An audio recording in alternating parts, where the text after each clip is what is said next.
Magandang dapit hapon po sa inyong lahat. Magandang hapon at malapit ng magandang gabi sa mga bagong graduates at siyempre sa mga tuwang-tuwa at proud na mga parents. Magandang hapon po sa inyong lahat. Unang-una ay hayaan niyong batiin ko ang pamunuan ng Department of Education dito. Siyempre po, kahit na wala na sa rito, binabati ko ang ating Division Superintendent na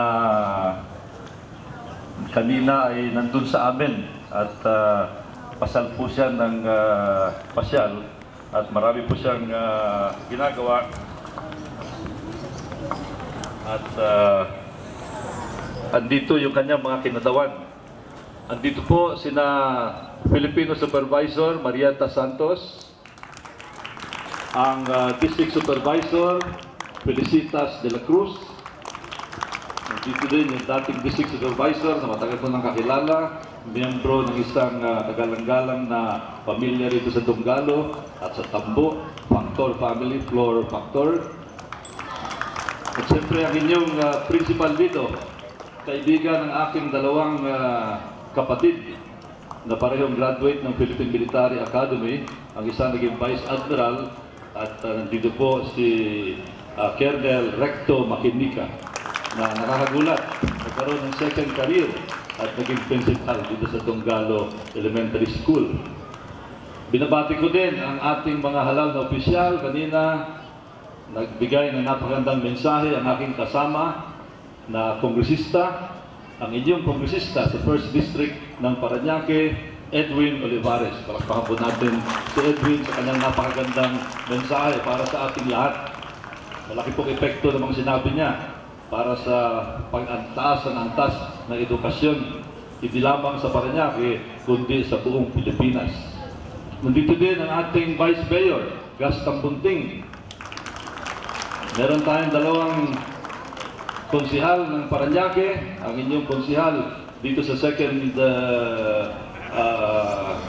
District na si Eric Baez, 1st District pala, Eric Baez ng Baclaran.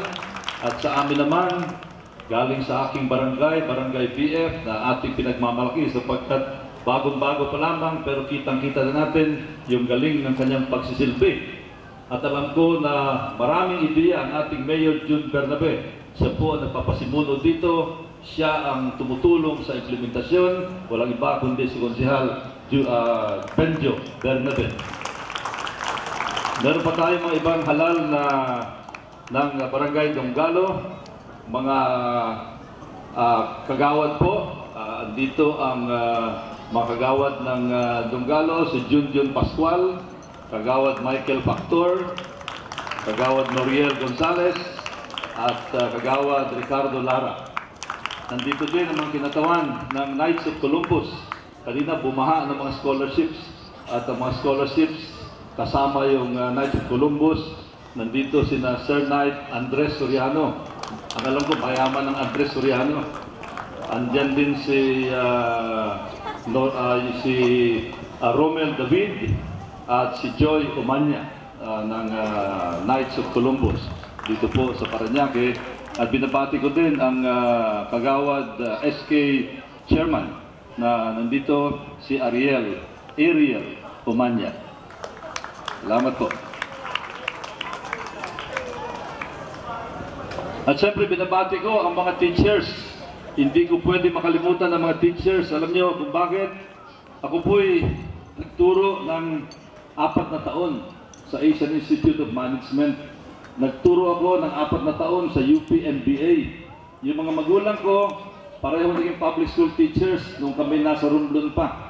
Yung nanay ko, elementary school, public school teacher. Yung tatay ko sa high school. Alam ko kung gaano kahirap magturo. Kaya saludo po ako sa mga teacher. Mga teacher, palakpakan natin ang mga teacher sapagkat ang laki po ng naitulong nila para sa inyong kapakanan. Para marating nyo ang inyong kinaroroonan ngayon at para marating pa ang pupuntahan nyo sa inyong mahaba pang lakbayin. Alam nyo, maswerte talaga ang Parañaque. Ang Parañaque, meron tayong isang mayor na talagang mula nung siya'y maluklok bilang mayor noong taong 2004, ay talagang binigyan ng tamang prioridad ang larangan ng edukasyon dito sa Parañaque. Alam niya sa puso niya kung gaano kahalaga ang edukasyon para sa kinabukasan ng mga kabataang nasa harapan natin ngayon. Nakatutuwa po, kitang-kita natin ang daming mga bagong eskwelahan na bigla na lamang naglabasan. Doon po sa amin sa 2nd District ng Parañaque, merong San Valley High School, merong San Valley Elementary School, merong Moonwalk High School na sa isang iglap, biglang dumating sa amin. Doon po at napakalaki ng tulong, libo-libong mga kabataan ang nakikinabang dito sa mga proyekto na ito ng ating mayor. Kaya saludo po ako sa ating mayor, kahit na wala sa rito, palakpakan natin ang ating mayor. At ako naman, bilang kongresista, sa aking munting paraan ay ginagawa ko ang lahat din para makatulong din sa pagtaas ng antas ng edukasyon dito sa ating syudad. Natatandaan niyo po, ako'y kongresista ng Lone District ng Parañaque, 3 termino. Nung Lone District, ito pong Dunggalo ay sakop ko. Mula sa San Isidro, San Dionisio, papunta rito, La Huerta, hanggang doon sa Baclaran, sa Vitales, sa Santo Niño, at dito po sa Tambo at Dunggalo. Itong Dunggalo, hindi ko ito makakalimutan kasi alam nyo, ang Dunggalo, ewan ko kung sigurado alam ng mga kabataan ito, ang Dunggalo ay isa sa pinaka-makasaysayang barangay ng Parañaque. Alam nyo kung bakit? Sapagkat dati, ito ang pangalan ng baryo na ito at Baryo Santa Monica. Pero noong taong 1574, itong lugar na ito, dito po lumusob yung isang katerbang mga pirata na pinamumunuan ni Limahong.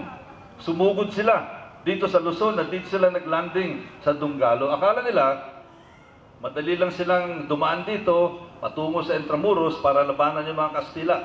Nagulat sila na meron isang leader dito na nakipaglaban dito sa mababangis na mga pirata galing sa China sa pamumuno ni Limahong at tinalo itong si Limahong. Hindi natuloy yung kanyang masamang balak dito po sa Luzon.